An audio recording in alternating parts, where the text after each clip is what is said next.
Entonces, como les decía, voy a mostrarles cómo está funcionando este programita que hice, ¿sí? Para que, por último, puedan chequear sus soluciones antes de mandar la tarea.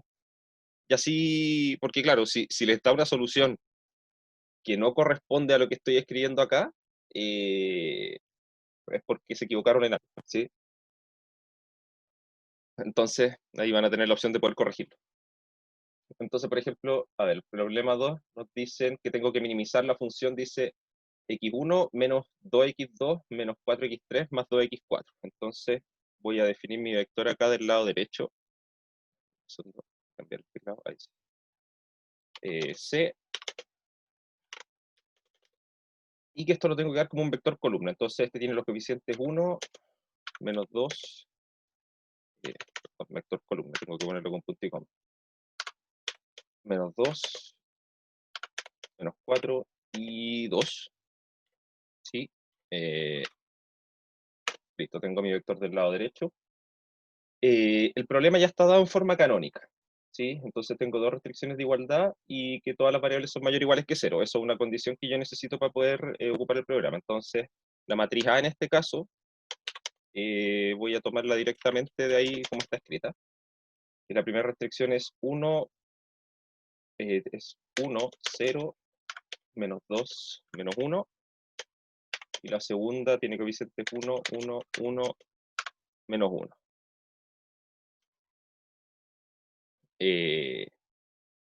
A ver, voy a hacer un par de cosas acá. Que tengo esa matriz, ¿sí? Y el lado derecho sería en ese mismo orden 4, 8, también como vector columna. Listo, ahí tengo toda la información. Ahora, en esta pregunta, por ejemplo, también me piden ocupar la fase 1, ¿sí? Y usando fase 1, me piden obtener un punto de partida para el algoritmo. Y yo sé que la fase 1 corresponde también a resolver un cierto problema de optimización, ¿sí? Y para ese lo que tengo que hacer en el fondo es tomar mis restricciones de igualdad e igual sumarle una variable de holgura, ¿sí? Entonces voy a crear otra matriz que la voy a llamar A, eh, A1, ¿sí? Que va a ser la matriz de la fase 1 y que termina siendo igual a la anterior, salvo que tiene dos columnas más, ¿sí? Y en esas dos columnas aparece la matriz de identidad.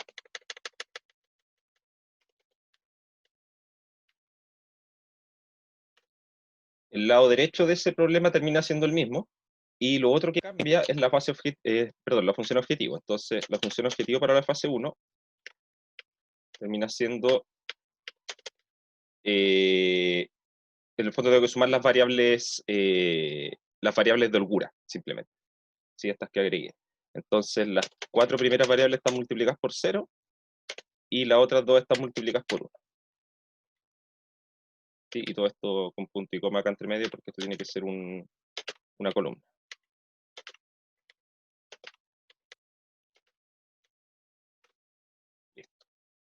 Ahí ya tengo listo todo eso. Entonces, por ejemplo, si yo quiero hacer la fase 1, lo que me va a decir la fase 1 es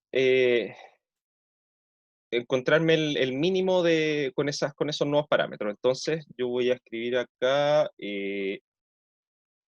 voy a ponerle nombre a esta variable, voy a poner los x1, que van a ser digamos, los puntos extremos del problema de la fase 1, y el z que se alcanza, el valor óptimo que se alcanza en la fase 1. Y eso va a ser igual a min-ppl, que es la función que está implementada. Sí, porque es un problema de minimización. Y aquí lo que tengo que poner son las cosas asociadas: la matriz, el lado derecho, y, y los coeficientes de la función objetivo. Entonces, si ejecuto eso, esto me dice automáticamente que ese poliedro tiene 6 puntos extremos y tiene 17 direcciones extremas. Y me dice también que el óptimo se alcanza en 2 puntos extremos con valor óptimo igual a 0. Eso es bueno, porque como en la fase 1 me da que el valor óptimo igual a 0, significa que cualquiera de estos dos puntos extremos que encontré me determina un punto de partida para la fase 2. ¿Sí? Y yo puedo revisar acá, le hago doble clic aquí, x1, y aquí es donde me quedaron almacenados en las columnas los dos puntos extremos donde el óptimo se alcanza. ¿Sí? Fíjense que tiene la estructura que debería tener, porque como son 6 variables, en el fondo mi matriz B, y 2 ecuaciones, mi matriz B va a ser de 2 por 2. Entonces las variables no básicas tienen que ser 4. Así que siempre en estos vectores tienen que haber 4 variables que son iguales a 0. ¿Sí? Al menos 4. ¿Sí? Pueden ser más. Entonces nos queda eso como solución. Perfecto, entonces si yo hago la fase 1, yo sé que me tienen que aparecer vectores que, digamos, sus coordenadas originales, que son desde x1 hasta x4, solamente miro las primeras 4, tienen que ser 4, 4, 0 y 0, indicando que las dos primeras son básicas y las otras dos son no básicas, o este vector de acá, que en realidad esto es 18, esto de acá es 10, esto es 20 20 tercios, tercios. 20 tercios exactamente, y el otro es 4 tercios, ¿sí? Y las otras dos son 0, ¿sí? Entonces, claro, cuando les aparezcan, eso también iba a explicar, si les aparecen cosas fraccionarias cuando lo hagan, bueno, lo que hacen es multiplicar por, digamos, el mínimo valor posible para que desaparezcan las fracciones, y después comparan y hacen lo mismo en el computador con las variables para chequear que los números enteros que quedan ahí son los mismos. ¿Sí? En el fondo tratan de dejar todo en términos de puros numeradores. ¿Sí? Ok, entonces con esto puedo chequear mi fase 1, ¿sí? Porque mi fase 1 tiene que quedar con alguno de estos dos vectores al final. ¿Sí? En el fondo, al lado derecho en mi matriz me tiene que quedar el 4, 4 o estos dos valores. ¿Sí? Listo, entonces con eso puedo checar mi fase 1. Y para ver mi fase 2, bueno, ya tengo anotada la matriz y el vector de coeficientes que está asociado, ¿sí? El de la función objetivo.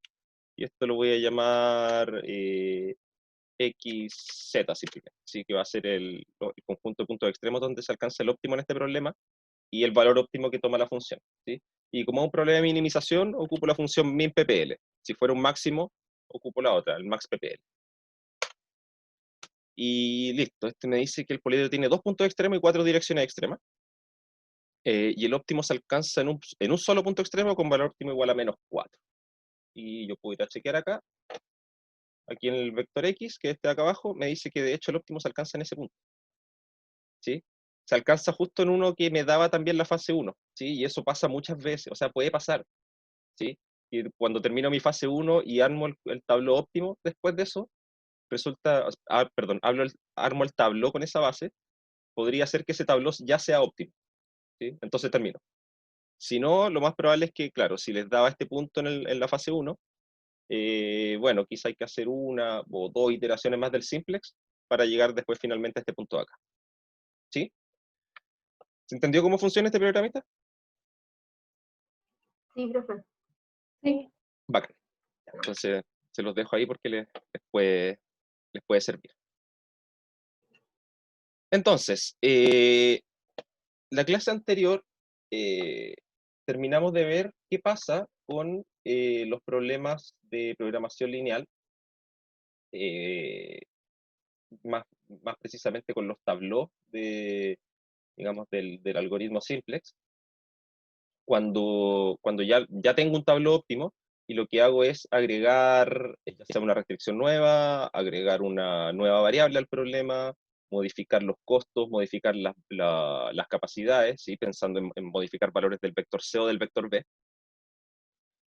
Y bueno, explicamos cómo se modifica ese tablero para, en el fondo, poder seguir trabajando con él sin tener que hacer todo el desarrollo del simplex desde cero para el problema modificado, ¿sí? Bueno, los ejemplos de eso ya los vimos, están grabados, hay un ejemplo completamente resuelto que está ahí en PDF en un curso. Y con eso ya cerramos el capítulo de programación lineal, ¿sí? Entonces, antes de seguir, quiero que me puedan hacer todas las dudas que tengan en estos momentos, ya pensando en que la tarea ya tiene fecha de entrega este domingo, eh, ya para que podamos retomar el curso, como que de cierta forma, casi que vamos a decir que todo esto de los problemas de programación lineal fue, entre comillas, un gran paréntesis que hicimos, ¿sí? ¿Alguna consulta sobre eso o sobre la tarea? Si es que tienen alguna duda sobre la tarea. Profe, yo en la P4, Ujú, cuando hay que hacer como el método gráfico, sí, como el boceto que usted decía, sí. no sé qué decir, como que lo ploteé en Wolfram y al final como que lo dibujé, pero en verdad no sé qué concluir de eso. Ya, perfecto. Sí, sí, la complicación que tiene la P4 en ese sentido es que claro, finalmente tu poliedro en el problema P que doy ahí termina siendo una figura que está en 3 dimensiones, ¿sí? Entonces, a ver, ¿cómo puedes interpretar eso? La gracia es que tiene 2 restricciones de desigualdad y una de igualdad, ¿sí? Esa restricción de igualdad lo que te está diciendo es que si yo tomo mis ejes, digamos, mi eje Y1, Y2, Z, ¿sí? Mi figura está contenida en un plano, ¿sí? En el plano de ecuación Y1, Y2, perdón, Y1 más Y2 más 2Z, igual a 1, ¿sí? Eso es un plano en R3. Entonces, en el fondo, lo que tengo que buscar es la intersección de ese plano con las otras dos inecuaciones, ¿sí? Y para eso, lo que tú puedes hacer, no sé si esto en sí estará claro, igual ya lo he dicho varias veces, pero lo repito. Lo que puedes hacer es en la restricción de igualdad, despejar una de las variables en términos de las otras dos, y en todas las expresiones donde aparezca esa variable que despejaste, reemplazarla, ¿sí? Por ejemplo, si despejo Y1, bueno, reemplazo ese valor de Y1 en la función objetivo, eso no va a cambiar nada, ¿sí? Porque la función objetivo no depende directamente de Y1, pero sí voy a tener que reemplazar esa expresión que saco para Y1, que en el fondo sería 1 menos Y2 menos 2Z, la reemplazo en la primera y en la segunda inecuación, ¿sí? Y eso me va a dar dos inecuaciones nuevas que dependen solamente de Y2 y de Z, ¿sí? Y por último, esta expresión que saqué para Y1, la que valía 1 menos Y2 menos 2Z, también tiene que verificar que es mayor o igual a 0, ¿sí? Porque Y1 tenía que ser mayor o igual a 0, ¿sí? Entonces eso te convierte toda digamos, esta descripción de un poliedro ahora, ¿sí? Pasa a ser como de cierta forma un poliedro solamente en 2 dimensiones, con 3 restricciones de desigualdad y con sus variables mayores o iguales que 0, ¿sí? Y eso sí lo puedes graficar, ¿sí? En el fondo yo después podría graficar eso en el plano Y2Z, ¿sí? Y acá me va a dar una figura, ¿sí? Ya, así, por decir algo, ¿sí? Donde, por ejemplo, si es que acá si esto fuera un punto extremo de ese poliedro, ¿sí? Yo sé que, ok, va a ser un vértice de esta figura, pero en realidad tiene coordenadas, bueno, si esto en realidad tiene coordenadas, digamos, A, B, sus coordenadas reales van a ser A en la segunda componente, B en la tercera, ¿sí? Porque esas son las coordenadas Y2 y Z. Y aquí en este caso lo que tendría, bueno, sería 1 menos A menos 2B, ¿sí? Que es la expresión correspondiente en el despeje, ¿sí? Entonces, de cierta forma, lo que estoy haciendo en esto es mirar desde el eje Y1, ¿sí? En el fondo mirar el plano Y2Z, mirar la figura desde el eje Y1 y en el fondo lo que veo es como su proyección, veo su sombra, ¿sí? Y eso es lo que voy a estar graficando acá. Y de cierta forma lo que voy a tener bajo esa justificación es que si hay un punto extremo de esto, va a ser un punto extremo del original. La única diferencia es que el original no es exactamente esta figura, sino que es la misma, pero que está como inclinada y un poco distorsionada, porque está sobre un plano, ¿sí? Entonces, si yo logro determinar cuáles son los puntos extremos de esta figura en 2 dimensiones, puedo chequear dónde la función, ahora con el reemplazo que hice, en cuál de esos puntos la función alcanza el óptimo. Y eso me va a decir que en el punto asociado en 3 dimensiones va a ser donde la función original alcanza el óptimo, ¿sí? Esa en esencia la idea. Ya, profe, gracias. ¿Sí? ¿Quedó claro? Sí. Ya, bacán. Profe, y ahí como la forma en que se escriba el punto va a depender de las variables que yo despeje. Exacto. Ah, Sí, ya. sí. Sí, porque de hecho, mira, por ejemplo, con Y1 se modifica todo menos la función objetivo. ¿Sí? Ujú. Entonces, como que ahí la función objetivo no da ningún problema y te va a dar una expresión para el punto. Pero, por ejemplo, si despejo Y2 en términos de Y1 y Z, entonces la función objetivo va a cambiar, pero también va a cambiar la forma en que se describe el punto, porque después cuando yo encuentre un punto extremo en ese plano definido, digamos, por Y1 y Y2, el punto que va a estar asociado va a ser el punto A, B, y acá al medio voy a tener otra expresión. ¿Sí? Mm, El asunto es que, independiente de cómo lo haga, este punto al final siempre, cuando yo ponga los números, va a ser el mismo. ya, ya, ¿Sí? ya, sí. Ujú. Esa es la idea, como que se van a compensar todas las cosas entre medio. Ya. ¿Sí? Y de hecho pueden chequearlo, o mira, otra cosa que pueden hacer es de hecho tomar este problema así tal cual está, meterlo al programa que les hice, ¿sí? Pasando este primero a su forma canónica, ¿sí? Y después tomar el problema con el reemplazo que les dije, con cualquiera de los reemplazos que les dije, ¿sí? Y tirarlo al programa. Y van a ver que en realidad los óptimos, eh, el óptimo del primero, que va a ser un punto en tres dimensiones, en el espacio tridimensional, ¿sí? Va a tener una cierta expresión. En el dos dimensional, ¿sí? Va a tener una expresión, pero después si a ese punto le aplican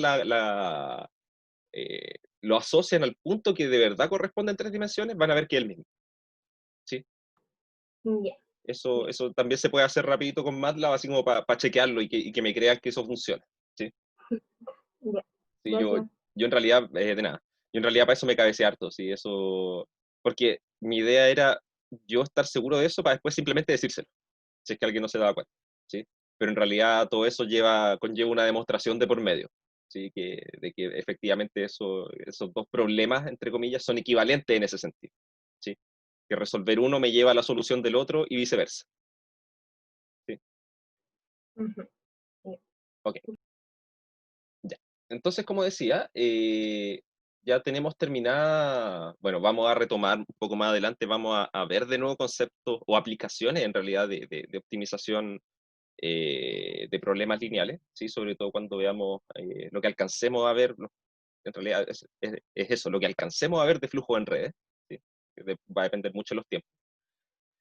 Pero por ahora vamos a volver al concepto que estábamos hablando al principio del curso cuando empezamos a hablar de poliedros, ¿sí?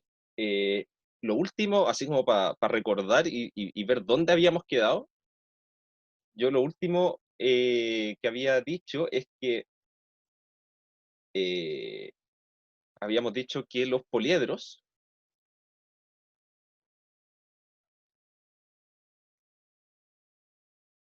son conjuntos convexos, ¿sí? Y en realidad como que de cierta forma, hasta ese momento en el curso habíamos estado hablando de convexidad, ¿sí? Y ahí como que nos fuimos por las ramas. Y cuando llegamos a esta parte y que dijimos que los poliedros eran conjuntos convexos, eran ejemplos de conjuntos convexos, en realidad como que nos olvidamos del concepto de convexidad y nos centramos netamente en el concepto de lo que era un poliedro, ¿sí? Entonces lo que vamos a hacer ahora es retomar los conceptos de convexidad. Y vamos a tratar de hacer analogías entre lo que pasa en el caso de programación lineal y lo que va a pasar en general en otros problemas de optimización. ¿Sí? Entonces, un ejemplo, por ejemplo, supongamos que eh, voy a estar yo trabajando acá en el plano y voy a tener un conjunto convexo. Y eso de ahí es convexo. ¿Sí? Cualquiera, un convexo cualquiera. Y este le voy a poner C.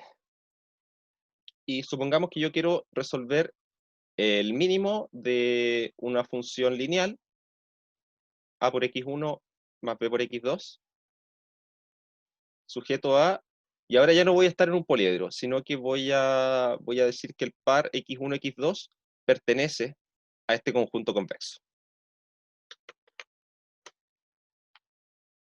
Ok, ¿de qué forma yo voy a poder asociar esto a la teoría anterior? ¿Sí? Recordemos que si es que el conjunto C fuese un poliedro, yo sé automáticamente que si el óptimo se alcanza en algún punto, ese punto necesariamente tiene que ser un punto extremo. ¿Sí? O sea, bueno, el óptimo se puede alcanzar en puntos que no sean extremos, ¿sí? Pero eso ocurre solamente si es que hay al menos dos puntos extremos distintos donde la función también alcanza el óptimo en ellos dos. ¿Sí? Entonces, de todos los puntos posibles donde se alcanza el extremo, al menos uno es un punto extremo. ¿Sí? Eso es eso es lo que nos dice el teorema. ¿Y eso cómo lo podíamos hacer? En el fondo, por ejemplo, si yo hago la figura, es muy similar a lo que estaba mencionando recién, de hecho. Si yo tomara un poliedro, por ejemplo ese, y tomo una función lineal definida sobre él, lo que va a pasar es que, digamos, a cada punto de este poliedro yo le voy a asignar una altura, que va a ser el valor de la función, ¿sí? Y lo voy a poder graficar como en R3. Y eso nos va a dar una figura, digamos, algo así. ¿Sí? Que va a estar como inclinada, un poquito deformada quizás, pero va a quedar algo así. ¿Sí? Donde acá lo que tengo es X, o digamos X1, X2. Acá también tengo X1, X2. Y acá arriba estoy graficando A por X1 más B por X2. ¿Sí? Entonces nos va a quedar algo así. Entonces, como que esto siempre va a ser como una figura plana, ¿sí? Porque la función es lineal, simplemente. ¿Sí? Va a ser una sección de un plano. Entonces, cuando yo hago este procedimiento, lo que tengo finalmente es que, como va a ser una sección de un plano que va a estar cortada así como con líneas, va a ser como un poliedro finalmente. O sea, claro, va a ser, digamos, un polígono, pensando ya en términos geométricos. ¿Sí? El máximo y el mínimo se tienen que alcanzar en un punto extremo, ¿sí? Por ejemplo, de hecho, el mínimo acá se alcanzaría por ahí, así como mirándolo en 3D. Eh, pero fíjense que eso que acabo de hacer, de hecho, lo puedo hacer con un convexo cualquiera, si la función es lineal, ¿sí? Porque lo único que va a pasar en este caso de acá, si tomo este conjunto convexo como mi conjunto de restricciones, lo que va a pasar es que esta misma figura, ¿sí? Que puede no tener puntas, puede ser una cuestión así como media redondeada, también al graficarla, digamos, en el espacio tridimensional, donde el tercer eje lo que va a hacer es guardarme el valor de la función, también va a quedar también como inclinada. ¿Sí? Y el mínimo se va a alcanzar en la orilla del conjunto. ¿Sí? Gráficamente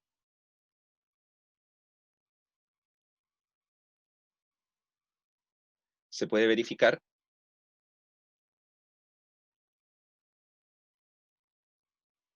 que en un caso así,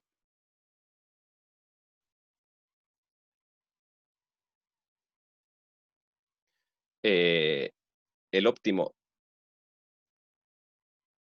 en caso de existir,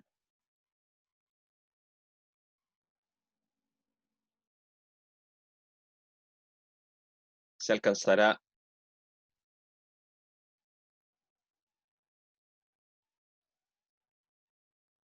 en el borde del conjunto, o en la frontera del conjunto, para ocupar ya el concepto más, digamos, el nombre que tiene esta cosa de verdad, en la frontera de C. ¿Sí? Eso es un argumento bien geométrico, ¿sí? Que tiene que ver con esto. Obviamente lo hago en R2 porque en más dimensiones no voy a poder pensar en este gráfico, ¿sí? Si ya el poliedro está en R3 y trato de pensarlo al agregarle un eje más, ya voy a tener que estar pensando en R4, esa cuestión no la puedo hacer, ¿sí? Pero en esencia eso es lo que está pasando, ¿sí? Como que la figura como que se inclina en la dirección de un hiperplano en general. Entonces, como tiene una estructura lineal dentro de todo, aunque el dominio no sea lineal, la función sigue siendo lineal. Entonces, igual puedo hacer eso de ahí. Pero resulta que la frontera de C contiene los puntos extremos y en realidad, eh, más precisamente,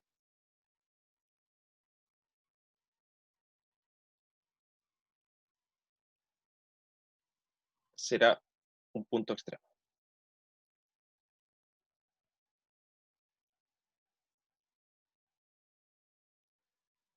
Eso es súper bueno, ¿sí? Porque en el fondo estoy diciendo que tengo una misma estructura. La única diferencia es que ahora ya no estoy con un poliedro, y como no estoy con un poliedro, calcular los puntos extremos se vuelve más difícil, ¿sí?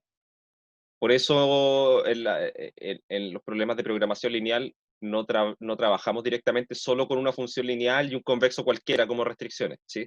Porque la ventaja que tenemos al poner como restricción un poliedro es que podemos caracterizar sus puntos y direcciones extremas para poder determinar si es que el problema tiene o no solución. Acá en este caso no. Yo sé que si es que el óptimo existe, tiene que ser un punto extremo de este convexo, ¿sí? ¿Qué otra cosa puede pasar? Si este convexo tiene una dirección en la cual yo me puedo alejar infinitamente, ¿sí? Igual que en el caso de los poliedros, si tengo una dirección que me puedo alejar infinitamente y la función objetivo da menor que cero en esa dirección, entonces concluyo que el problema de minimización no tiene solución, ¿sí? Como que todos esos resultados, esos pequeños resultados que fuimos viendo para el caso de función lineal con restricciones poliedro, siguen siendo válidos de cierta forma para el caso en que la función es lineal y el conjunto es convexo, ¿sí? La única diferencia es que no tenemos formas simples de calcular esos puntos, ¿sí? Entonces, a nosotros nos gustaría entonces obtener alguna manera de poder calcular esos puntos extremos, ¿sí? Pero, dado que los resultados que hay para problemas de este estilo, que son con una función lineal objetivo y un convexo como restricción, eh, dado que tienen como las mismas propiedades, digamos, que los problemas de programación lineal, parecieran ser un intermedio entre un tipo de problemas y otros, ¿sí? Porque como que hereda algunas propiedades, pero le faltan otras. Entonces, fijémonos en lo siguiente. Eh, Notemos que, en general,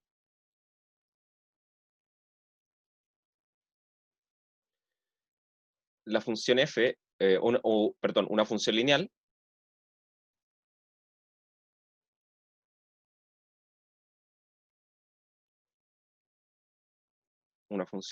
es a la vez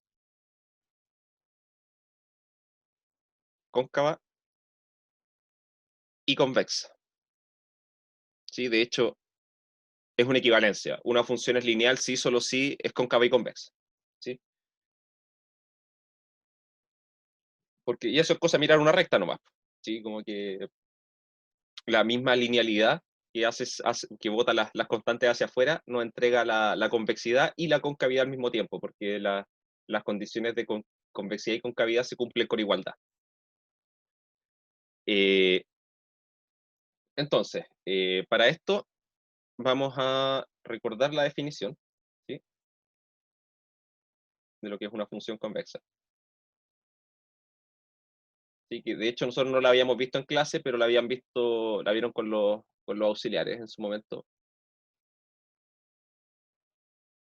Entonces, vamos a tener lo siguiente, sea C o S, su conjunto de Rn, un conjunto convexo. El concepto de conjunto convexo sí lo habíamos visto, así que ese no lo voy a repetir. Sea S un conjunto convexo y F de S a R una función cualquiera.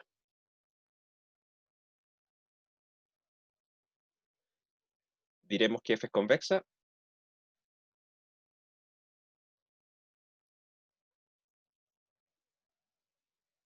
si para todo lambda entre 0 y 1, no, de hecho, esto lo voy a poner así simplemente.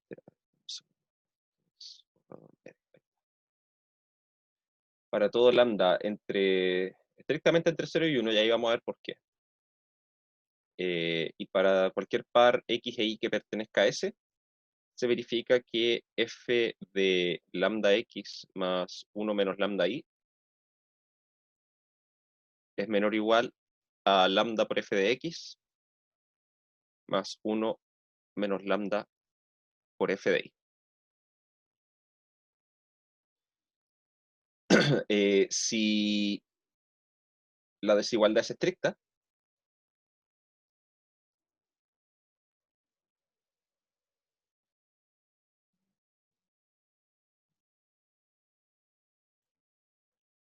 diremos que f es estrictamente convexa.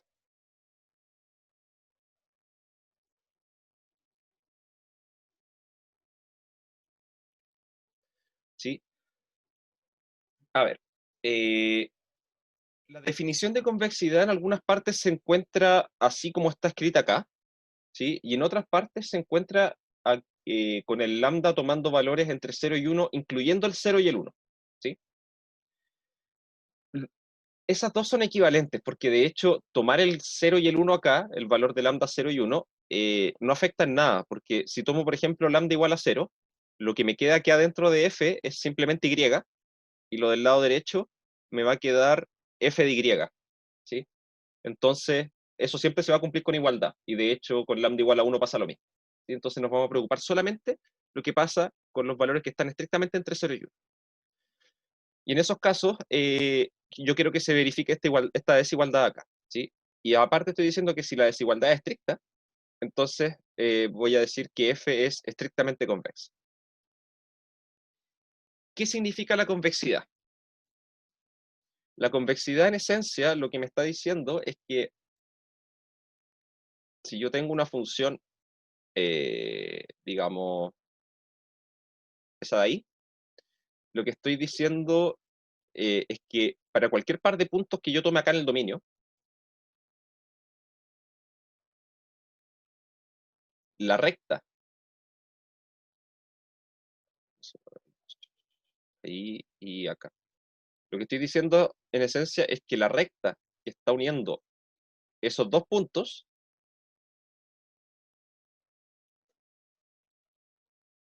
ay,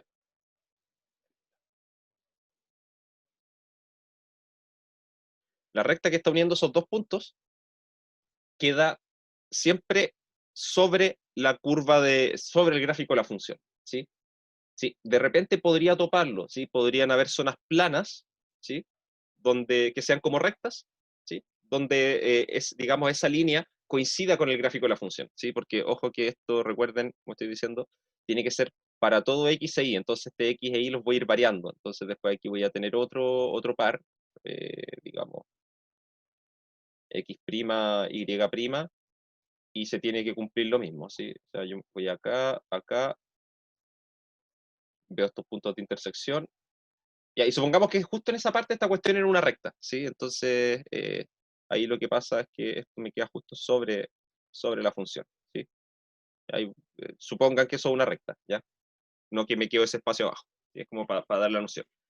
Entonces, a ver, si es que fuese así, como con ese espacio ahí, yo podría quizá concluir que esta función es estrictamente convexa, ¿sí? Porque la recta siempre me queda estrictamente más arriba. Pero si esa parte, justo ese sector hubiese sido una parte recta, ¿sí? Lograría estas cosas con igualdad, ¿sí? O tendría igualdad al menos en algún punto, ¿sí? Y eso va a significar que la convexidad no es estricta, es simplemente convexidad, ¿sí? Y observación,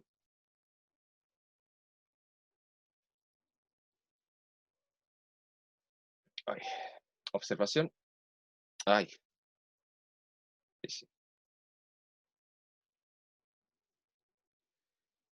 una función es cóncava, sí, solo si menos f es convexa, ¿sí? Y en esencia, si yo miro eso, ¿qué va a significar? O sea, si yo tengo una función que estas rectas siempre quedan por sobre la función, para una función cóncava, lo que va a pasar es que las rectas tienen que quedar siempre por debajo de la función, ¿sí? Y en términos de la desigualdad que está acá arriba, es exactamente la misma, salvo que acá es mayor o igual. Y si es desigualdad estricta, entonces voy a decir que la función es estrictamente cóncava, ¿sí? ¿Estamos de acuerdo con el concepto este? Sí. Ya, bacán. Entonces, eh, ¿por qué nos interesan tanto los conjuntos convexos y las funciones convexas? Estas funciones tienen varias propiedades que no son, digamos, no son evidentes desde un comienzo, ¿sí? Resulta que para los conjuntos convexos, si yo tomo un conjunto convexo cualquiera, en cualquier dimensión, y yo tomo un punto que esté fuera de ese conjunto convexo, lo que va a ocurrir siempre es que la proyección ortogonal desde ese conjunto, o sea, perdón, desde ese punto al conjunto convexo, la proyección de ese punto al conjunto convexo va a ser siempre única, ¿sí? Y eso es curioso, por decirlo, de alguna forma. O sea, por ejemplo, si yo pienso en una esfera, ahí es un poco más simple, porque ¿cuál sería, si yo tomo una esfera acá, cuál sería mi proyección de un punto que está acá arriba? Bueno, lo que voy a hacer en el fondo es tomar las tangentes acá, ¿sí? Y al punto de tangencia voy a tirar una línea, ¿sí? Que vaya desde el punto hasta el punto de tangencia con la esfera. Y cuando tenga que la tangente de la esfera en ese punto forma justo 90 grados con esa línea, esa va a ser mi proyección, ¿sí? Va a ser el punto, de hecho, que va a minimizar la distancia desde el punto al conjunto convexo, ¿sí? Pero podría pasar, por ejemplo, que ese convexo, supongamos que ya tengo la tarjeta acá, supongamos que esto tiene una punta acá, tengo una punta, ¿sí? En ese punto yo no puedo definir un plano tangente, ¿sí? Entonces, ¿cómo lo defino ahí? O sea, ¿cuándo son los 90 grados? Ahí ya se pone un poco curioso, ¿sí? Si es que yo trato de proyectar desde aquí hacia acá abajo.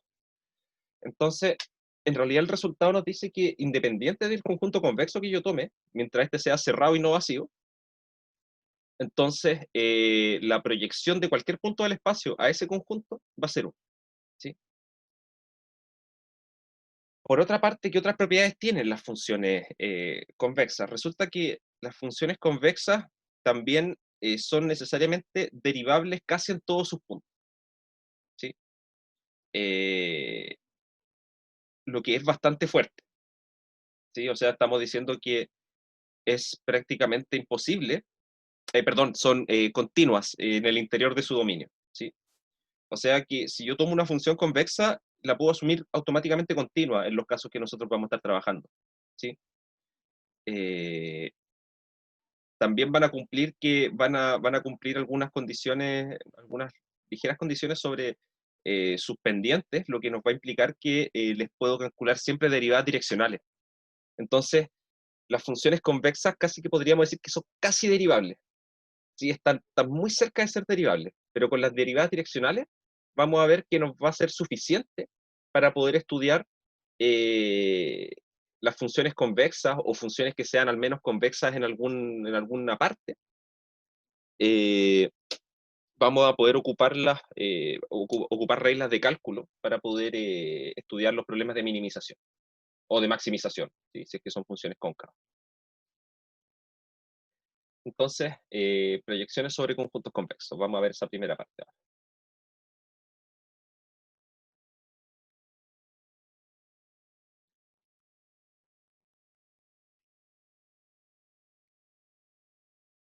Ya, y aquí esto no lo puedo evitar mucho, ¿sí? Aquí esta parte del curso ya se pone bastante teórica, pero voy a tratar en todo momento de ir relacionando esto con lo que ya conocemos de los poliedros, porque con los poliedros ya estamos un poco más generalizados, ¿sí? Como los poliedros son conjuntos convexos, eh, en particular todos estos resultados van a ser ciertos para poliedros, ¿ya? Entonces vamos a tratar cada vez que yo vaya avanzando con esto, vamos a tratar de ver la versión, comillas, poliedral de los resultados, ¿sí? ¿Sí? Justamente por esa razón que decidí desviarme en el curso y no ver esto antes de ver poliedro, ¿sí? Entonces, teorema. Y esto es lo que estaba mencionando justamente, sea ese un conjunto convexo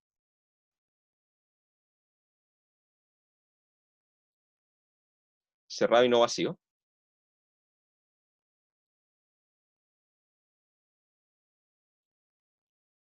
de Rn, otro punto cualquiera en Rn, que no pertenezca al conjunto S. Luego, existe un único X barra en S que minimiza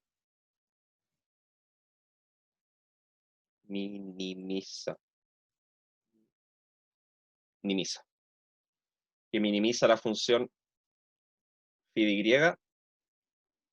que va de S a R, y está definida por phi y de x igual a la norma de y menos x. ¿Sí? O sea, lo que estoy diciendo es lo siguiente: tengo mi conjunto convexo fijo, tengo un punto fuera de ese convexo que también está fijo, y yo lo que estoy diciendo es que existe un único punto dentro de este convexo, ¿sí?, que hace que la distancia desde el punto que tengo acá afuera al punto del convexo S es mínima.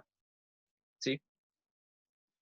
Y eso es justamente lo que vamos a definir como la proyección. ¿Sí? Va a ser el punto que está en el convexo, que es el más cercano a Y. ¿Sí? Entonces, este es un resultado de existencia y unicidad. ¿Sí? Entonces, vamos a probar las dos cosas. Vamos a probar que esto existe y es único. Entonces, ¿cómo podemos trabajar esto de acá? Ah, sí, no lo mencioné, perdón. La norma que está ahí es la norma clásica en Rn, ¿sí? La raíz cuadrada de la suma de los cuadrados de las componentes, la norma euclídea. ¿Sí? Y eso va a ser importante porque vamos a ocupar una propiedad de esa norma. Entonces, vamos a considerar gamma igual al ínfimo de phi sub y de x, sujeto a que, y aquí lo estoy hablando en términos de optimización con sujeto a, ¿ya? En realidad lo que estoy haciendo es tomar los x que están en S, y tomar todos esos valores posibles, y buscar su ínfimo. ¿Sí? Ojo, escribo ínfimo porque en principio yo no sé si es que esto es un mínimo, yo no sé si es que se alcanza. ¿Sí? De hecho, eso es lo que quiero demostrar. ¿Sí? Yo quiero demostrar que al menos existe un x que minimiza esta función. ¿Sí? Entonces, ¿cuál es el mínimo de esta función? ¿Cómo lo escribo? Bueno, sería mínimo de phi de y en x, dado que x está en S. ¿Sí? Pero como no sé si ese mínimo existe o no, le pongo ínfimo. ¿Sí? Podría ser que esto sea menos infinito. Perdón, no puede ser menos infinito. A ver, ¿por qué? ¿Qué me dice? ¿Por qué no puede ser menos infinito? Puede ser porque el S es un conjunto cerrado. No, tiene que ver más con la estructura de la función. Ah, mm, De hecho, la cerradura del conjunto nos va a implicar que existe un punto donde se alcanza. ¿Sí? Eso es, ahí va a ser importante la cerradura. Pero hay otro motivo por lo cual esto, que justamente lo que dije, que esto podría ser menos infinito, eso es imposible. mm, Y tiene que ver con la función que estoy trabajando. ¿Con fin? ¿Cómo? Sí, con la función phi. Sí. Por el conjunto S, ¿no? No, Porque va SR. Ah, no. fíjate cómo, Por la sí, pero va, definición de la norma. exacto, eso. Mm, Porque siempre mayor o igual a cero la función. Así que el ínfimo, ah, en el peor de los casos, es cero. ¿Sí? Entonces, eso. Este ínfimo, en realidad, vamos a poner acá, sea S. O sea, claro, en el fondo este conjunto, el conjunto de las imágenes, el conjunto de la imagen de phi, de la imagen de S a través de phi, es un conjunto que está contenido en los reales positivos. ¿Sí? En los reales mayores o iguales a cero, de hecho. Entonces, el ínfimo de ese conjunto existe, está bien definido, ¿sí? Porque es un intervalo que está acotado inferiormente. Así que, de hecho, esto es mayor o igual a cero.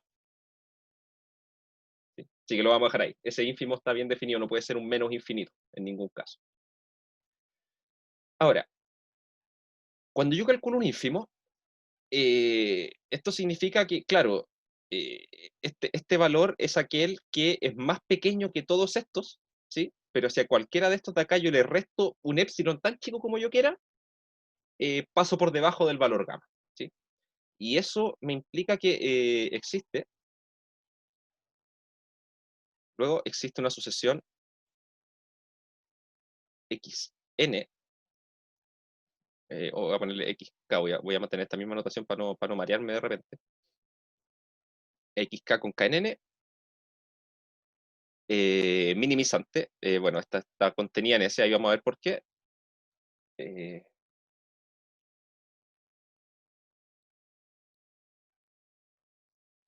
Minimizante, que en el fondo lo que hace es que verifica que phi sub i de xn, o de xk, perdón, xk, menos gamma, es menor o igual a 1 partido en k.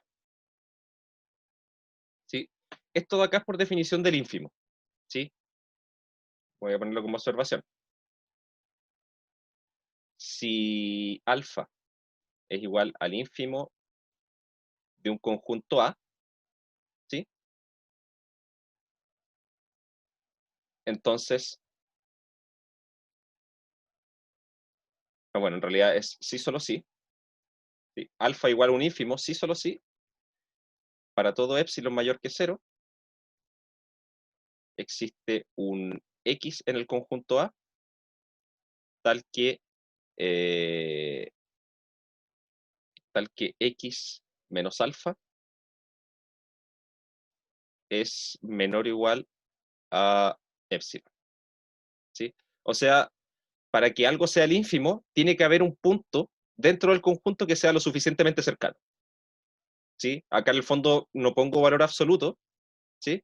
Porque yo sé desde ya que X es más grande que alfa, ¿sí? Porque está en el conjunto A, ¿sí? Entonces acá lo que estoy diciendo es que un valor alfa es el ínfimo de un conjunto, sí, solo sí. Para cualquier epsilon puedo encontrar un punto en el conjunto que está lo suficientemente cerca, ¿sí? Esto es lo mismo que si yo lo escribiera con valor absoluto. Y lo que estoy diciendo acá arriba es exactamente lo mismo, donde estoy diciendo, ok, entonces si tomo epsilon igual a 1 partido en k, entonces yo sé que tiene que existir algún punto, algún valor de phi sub i en x, ¿sí? Y a ese x que da ese valor lo va a llamar xk, y tiene que verificar esta desigualdad, ¿sí? Entonces eso me hace aparecer esta sucesión que la llamamos sucesión minimizada. Este es un procedimiento bien clásico en matemáticas, ¿sí? Tomar un ínfimo o un supremo y tomar una sucesión maximizante o minimizante, ¿sí? Tenemos esta sucesión de acá, ¿sí? En particular,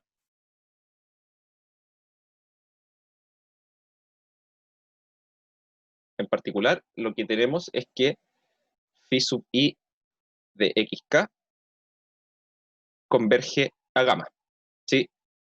Por lo mismo que decía, como gamma es el ínfimo de los valores de la función, ¿sí? Yo sé automáticamente que lo que está acá al lado izquierdo es siempre mayor o igual a 0, ¿sí? Entonces, por sándwich, concluyo que, de hecho, esta sucesión converge, ¿sí? Esta sucesión de números reales que están acá, dados por los valores de la función, tiene que converger al gamma. Recordemos la ley del paralelogramo, o aprendámosla si es que no la saben.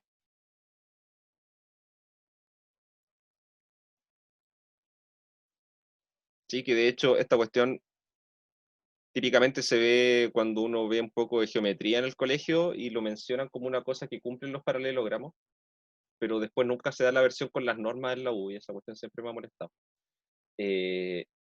Esto nos dice que u más b al cuadrado más u menos b al cuadrado es igual a 2u cuadrado más 2b cuadrado.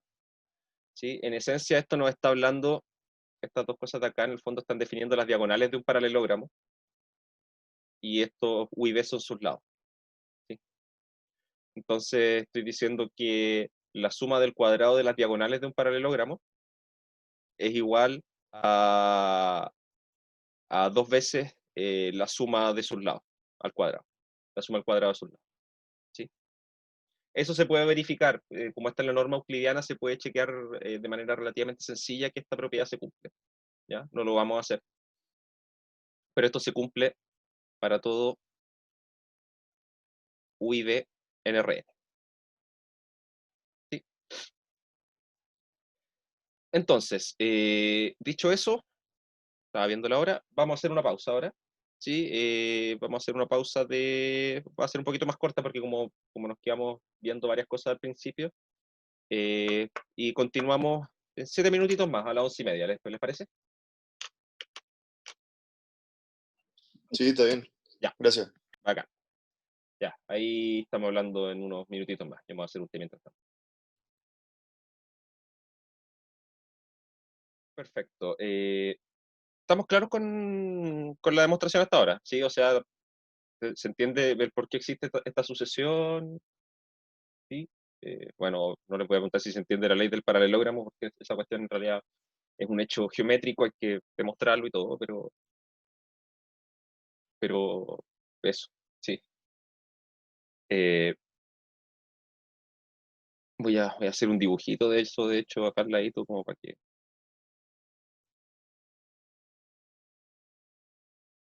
En esencia, tengo acá un vector U, un vector V, y el vector U menos V es este de acá. Si eso representa el vector U menos V,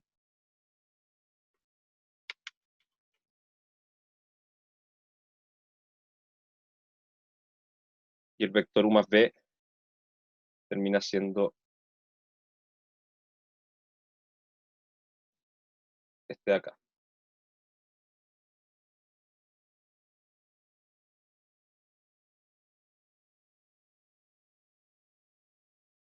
Y entonces por eso se llama ley del paralelogramo. Sí, porque lo que estoy diciendo es que, o puedo decirlo así, el promedio de los cuadrados de las diagonales, ¿sí? Que en el fondo son las normas de estos dos vectores, el que están en rojo y en verde, es igual a la suma de los cuadrados de los lados, ¿sí? Que son estos dos de aquí. ¿Sí? Y eso se cumple para cualquier paralelogramo. Ok. Sigamos entonces. Yo dije entonces que tengo esta ley, ¿sí? Que la voy a ocupar. Consideremos entonces, convenientemente, voy a tomar un J y un K naturales, y voy a tomar U igual a XK menos J, perdón, menos Y, perdón, y B igual a XJ menos Y. ¿Sí? Entonces, lo que voy a tener es que la norma al cuadrado de U menos B se me convierte en la norma al cuadrado de la resta de estas dos cosas. ¿Sí? Y al restar estas dos cosas de acá, lo único que me queda va a ser XK menos XJ. Entonces voy a tener por una parte eso, XK menos XJ, y eso va a ser igual a 2 veces la norma de U, XK menos Y, más 2 veces la norma, esto al cuadrado, la norma de B al cuadrado, que sería XJ menos Y al cuadrado, y menos el término que me falta, que es el cuadrado de la suma de estas dos cosas. Entonces es la norma de XK más XJ menos Y, menos 2Y, perdón, al cuadrado. ¿Sí? Vamos a ver por qué la conveniencia de hacer esto. ¿Sí? Bueno, por una parte, aquí lo que hice fue armarme el valor de la diferencia entre dos términos de la sucesión. ¿Sí?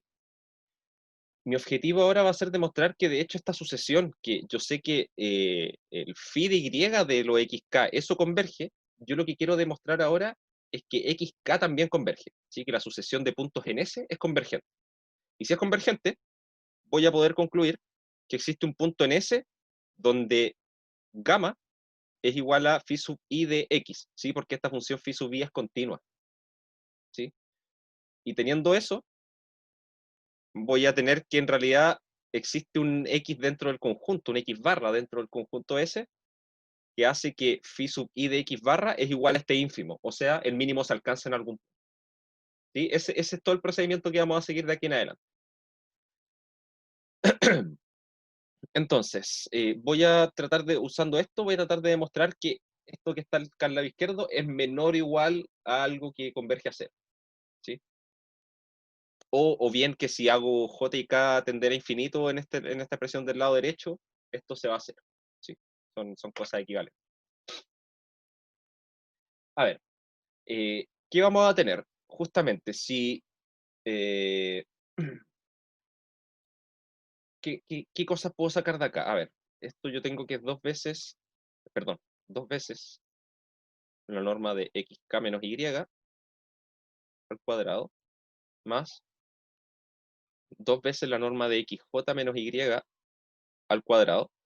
Y acá esto lo voy a modificar un poco, ¿sí? Esto es 4 veces la norma de xk más xj medios menos y. Y todo eso al cuadrado. ¿Sí? En el fondo factoricé por 2 adentro y saqué ese 2 hacia afuera de la norma y me queda al cuadrado. ¿Sí?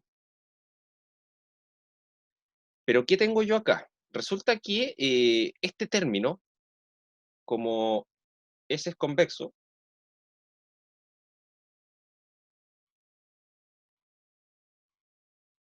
yo tengo que el punto xk más xj medios, que es igual a un medio por xk más un medio por xj, también pertenece a S, es una combinación convexa de los dos. Ese promedio es una combinación convexa de, perdón, xk y xj. Me corregiré.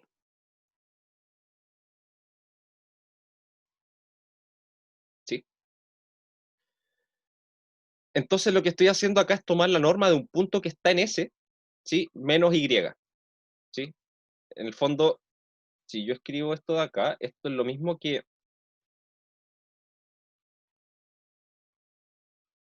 la norma de xk menos xj al cuadrado es igual a 2 veces, y esta primera norma al cuadrado es phi sub i de xk al cuadrado, más 2 veces phi sub i de xj al cuadrado, menos, y acá lo que tengo es 4 phi sub i de xk más xj medios al cuadrado. ¿Sí? Esa es la igualdad que tengo por ahora. Pero, como gamma definía el ínfimo de estos valores, ¿sí? De estos phi sub i de x, cuando x es cualquier punto de S, en particular, tengo que gamma es menor o igual a esta cosa de acá, que va a ser gamma es menor o igual a phi sub i de xk más xj medios. ¿Sí? Por lo tanto, voy a tener que xk menos xj al cuadrado es menor o igual que si tomo 2 veces phi sub i de xk al cuadrado más 2 veces phi sub i de xj al cuadrado menos 4 gamma cuadrado. ¿Sí? Pero resulta que si yo hago tender acá k y j simultáneamente al infinito, ¿sí? Que eso es finalmente para chequear que esta cosa es de Cauchy, resulta que por definición el phi sub i de xk y el phi sub i de xj convergen a gamma, ¿sí? Que de hecho está acá arriba. ¿Sí? Entonces toda esta expresión del lado derecho nos termina quedando 2 gamma cuadrado más 2 gamma cuadrado menos 4 gamma cuadrado. ¿Sí? O sea, 0. Esto implica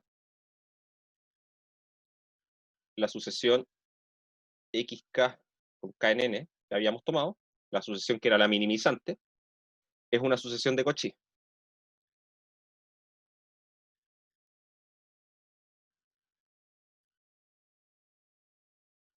en Rn.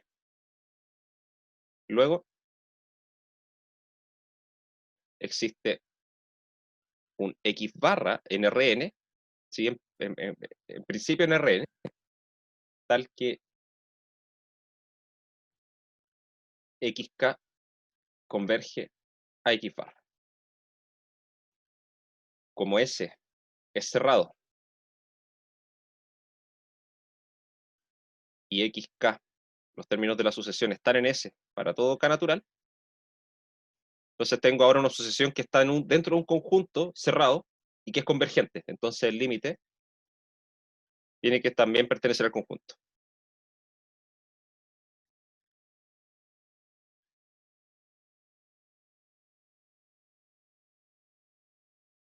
Así, vamos a ver con esto.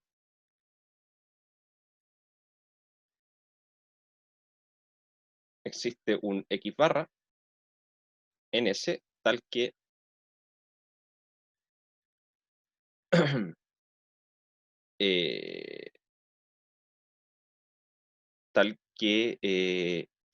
phi, déjeme qué es lo que quiero anotar.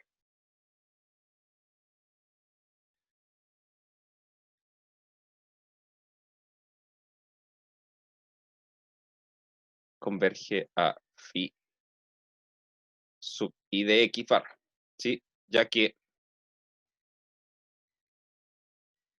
phi sub i es continua. ¿Sí? Porque era calcular una norma, y calcular una norma es una función continua siempre. Como el límite es único, ¿sí? Yo sé que ahora esta sucesión phi sub i de xk converge a phi sub i de X barra por continuidad, pero al mismo tiempo estaba convergiendo a gamma, así que tienen que ser iguales. Luego,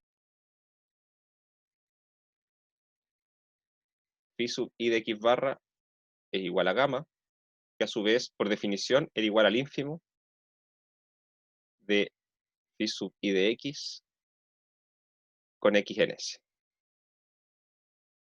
Concluimos así que X barra minimiza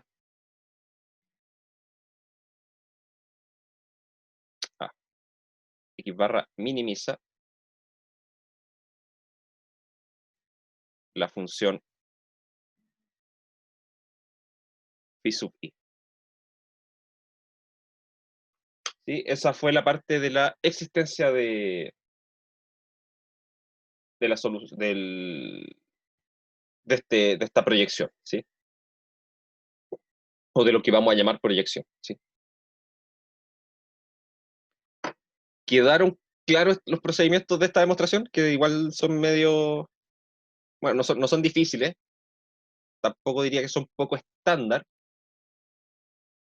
pero son teóricos, ¿sí?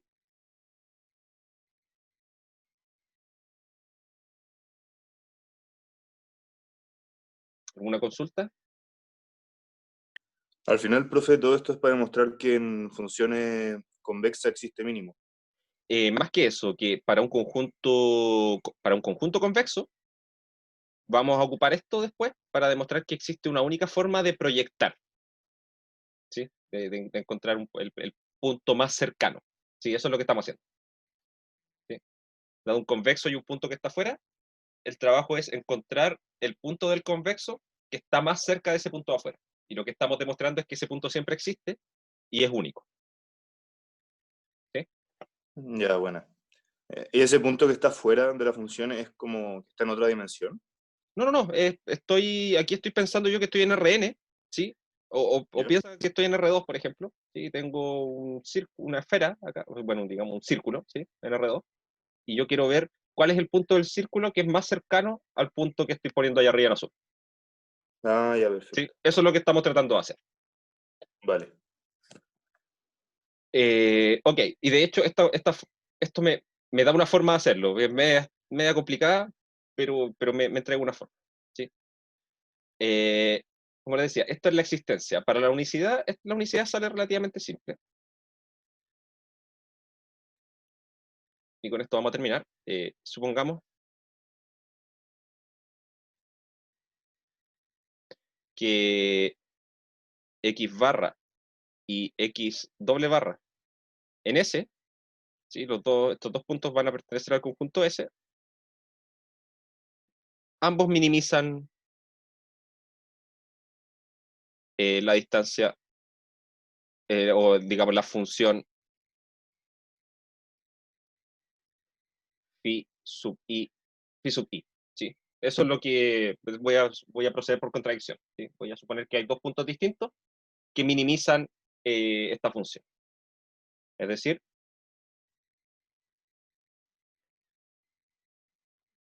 phi sub i de x barra es igual a phi sub i de x doble barra igual a gamma. Sí, que habíamos dicho que ese iba a ser el valor mínimo.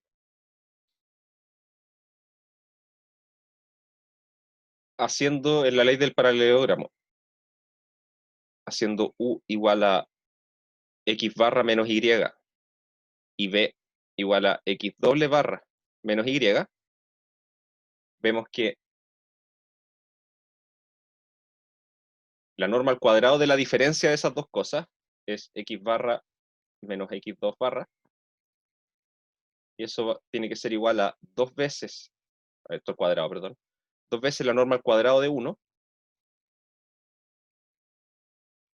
más 2 veces la norma al cuadrado del otro, menos la norma al cuadrado de la suma. ¿Sí? Entonces nos va a quedar x barra más x2 barra menos 2y. ¿Sí? Y aquí vamos a hacer más o menos las mismas manipulaciones de antes. Resulta que como estos dos puntos, de hecho, cumplen, fíjense, que cumplen la igualdad, ¿sí? Phi sub y de x barra es igual a gamma. Y de hecho, phi sub y de x barra es esto de aquí. Lo mismo con el x2 barra, es esto de acá. Entonces, automáticamente ahí tengo 2 gamas más 2 gamas. Tengo 4 gamas. Y acá voy a hacer lo mismo. Voy a factorizar por 2 adentro. Perdón, acá me faltaron todos los cuadrados. Ahí sí. Voy a factorizar todo lo que está dentro por 2 y voy a tirar ese 4 hacia afuera. ¿Sí? Me va a quedar un 4 afuera. Norma al cuadrado de x barra más x2 barra partido en 2 menos y al cuadrado. Entonces, esto es 4 gamma cuadrado menos 4 veces phi sub y de x barra más x2 barra medios. Y bueno, al cuadrado. Y de la misma forma, yo sé que el valor de esto, ¿sí? Esto es mayor o igual. Aquí delante creo que dije algo al revés. Ah, no, sí, dije gamma menor o igual a eso. Sí. Entonces, esta función es mayor o igual a gamma. ¿Sí? Entonces, todo esto me va a quedar menor o igual. ¿Sí? Porque como lo estoy restando, me va a quedar menor o igual a gamma cuadrado menos 4 gamma cuadrado igual a 0. Eso implica directamente que x barra menos x2 barra es 0, es decir, x barra igual a x2 barra. ¿Sí? O sea, si tengo dos puntos que me alcanzan ese mínimo, tienen que ser iguales. ¿Sí? Y eso me da la unicidad del punto. Entonces, con eso concluimos que esta función, en el fondo, si yo quiero, si tomo un convexo, tomo un punto que está afuera, yo lo que quiero hacer es buscar el punto del convexo que minimiza la distancia. ¿Sí? El punto más cercano de ese convexo al punto que tengo afuera. ¿Sí? Y acabamos de mostrar que ese punto siempre existe, siempre lo voy a poder encontrar, y además de eso, va a ser único. ¿Sí? La próxima clase voy a hacer una pequeña observación y voy a mostrar que en realidad para hacer esto había que ocupar la norma euclidiana. ¿Sí? Vamos a ver que si ocupamos otra norma en RN, ¿sí? De hecho vamos a verlo con un ejemplo en R2, este resultado es falso. ¿Sí? Para cualquier otra norma en R2 siempre se cumple que la proyección existe, pero no es necesariamente única. ¿Ya? Ok. ¿Alguna consulta? Yo, profe, todavía no entiendo bien la aplicación de esto. Lo que entendí es que si tenemos una función en un poliedro y todo es convexo, el óptimo va a estar fuera de ese poliedro y nosotros podemos acercarnos lo más que podamos a ese óptimo. No. Dentro Aquí todavía estamos ¿Cómo es? dejando de lado las funciones, ¿sí? ¿Ya? Yo Y estoy es que no pensando, entiendo por qué nos queremos acercar a un punto que está fuera de nuestro poliedro. ¿Cuál es la Sí. utilidad? sí, mira, lo que vamos a hacer después, vamos a ver que en realidad para ciertos problemas de optimización particulares, ¿sí? Que vamos a ver más adelante, lo que tenemos que enfocarnos va a ser justamente en proyecciones, ¿sí? Como que en el fondo vamos a tratar digamos, vamos a ver el conjunto que está acá, vamos a ver el gráfico de la función de cierta forma como un conjunto que está por fuera, ¿sí? Vamos a trabajar con cosas que vamos a llamar los conjuntos de nivel y esas cosas, y lo que vamos a hacer va a ser tratar de minimizar la distancia entre ellos, ¿sí? Y para eso nos van a ser útiles las proyecciones, ¿sí? Va a ser un concepto que vamos a ocupar más adelante, pero claro, a ver, en términos de poliedros, ¿qué es lo que está pasando acá? Aquí lo que está pasando es que me estoy diciendo en esencia que sobre un poliedro yo siempre puedo proyectar sin mayores problemas, ¿sí? Y lo que va a pasar es que si yo defino a partir de mi función objetivo, voy a entrar más en detalle en eso igual la próxima clase, pero si a partir de mi función objetivo yo puedo definir un conjunto convexo, ¿sí? Voy a poder definir un punto en particular en el espacio, ¿sí? Y resulta que la proyección de ese punto va a ser un punto extremo del poliedro, que va a ser justamente el óptimo de la función. ¿Sí? Entonces ahí voy a hacer una conexión entre los conceptos anteriores y esto de acá, ¿sí? De hecho va a ser como el primer ejemplo que voy a dar la próxima clase. ¿Ya? Dale, gracias. Ahí quedó más claro. Ya, bacán.